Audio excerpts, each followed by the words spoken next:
Hello and welcome to this history presentation. Today we're going to be talking about the Reformation and how this leads to the Pilgrimage of Grace. Now first of all, we have to think of the context of England before the Reformation, specifically in the year 1529. Now at the time, England was a Roman Catholic country. The church was led by the Pope. And the king did not have any controlment in church decisions. Now, by 1530 and the early part of the 1530s, the king began to get more and more increasingly angry at the Pope, as he would not grant him a divorce from Catherine of Aragon, because he wanted to marry Anne Boleyn. Now, the Pope wasn't going to give Henry the divorce that he wanted, because he'd already given special dispensation for him to marry Catherine of Aragon. So the Pope refused his request. So Henry decided that he was going to go solo on running England's church, and then decided to cut ties between him and the Pope, which meant that England was now more of a Protestant country. And he formed a new church called the Church of England, which, if you're wondering, is the same church that exists in England today. And now that Henry had formed this new church, he was in charge. He could do whatever he liked. So, first of all, he married Anne Boleyn. Secondly, Henry was very intent on increasing his income. Like his father, he wanted to have money, although he wanted to spend it on war, unlike his father, but he wanted money to be able to spend on wars. So, he thought, is there a way that I could get more money? And more control, because Henry was all about control. So what he decided is that he looked at the many monasteries that were around in England at the time, with monks living in them. They also had lots of shrines and other such things that he thought he could extract the cash from to fund his campaigns of war. So,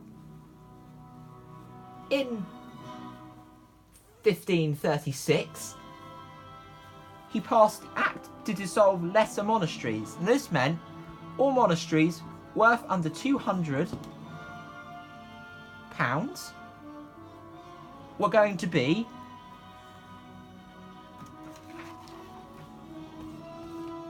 got rid of.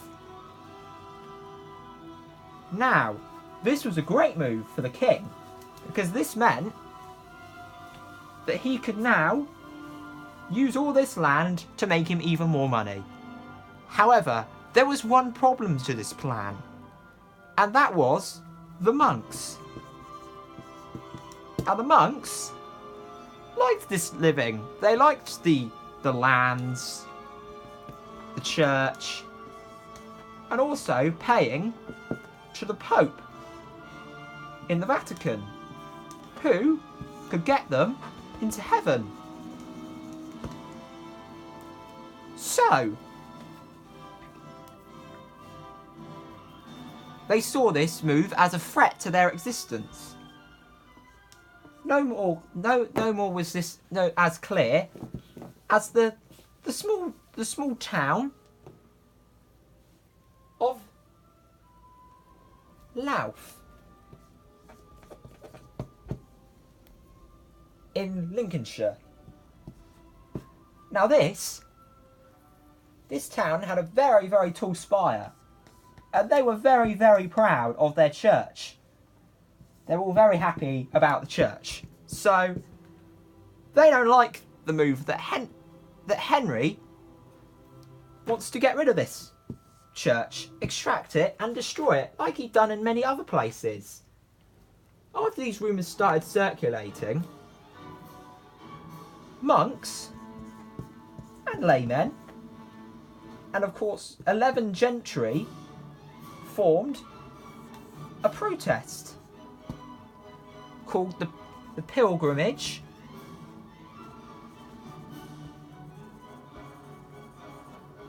of Grace. Now this was a very, very important event, and give the king cause for concern. It started on the 4th of October 1536 in Louth. It then moved to Lincoln, the city of Lincoln, which is a very big cathedral city at the time, and they were also very annoyed because they had a lovely monastery too. So they then continued onwards. However, the Duke of Suffolk didn't really like these campaigns very much, so sent an army to face the rebels. And because facing this royal army was basically going to be a losing battle for basically almost peasants. Well, most were clergy, but peasants in terms of weapons, they fled. They ran away. This was not the end of this though, it was merely the beginning. Now, after this, they got some support from Robert Aske.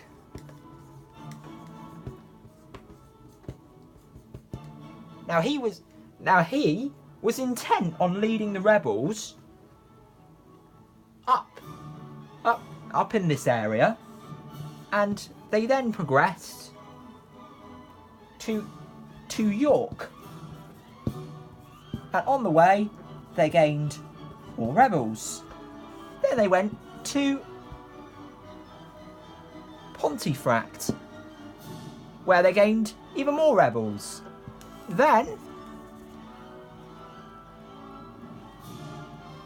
when they presented to the Duke of Norfolk,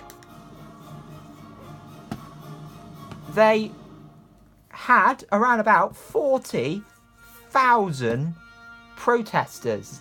This was very, very big and very frightening for the king, as he has not really experienced this yet.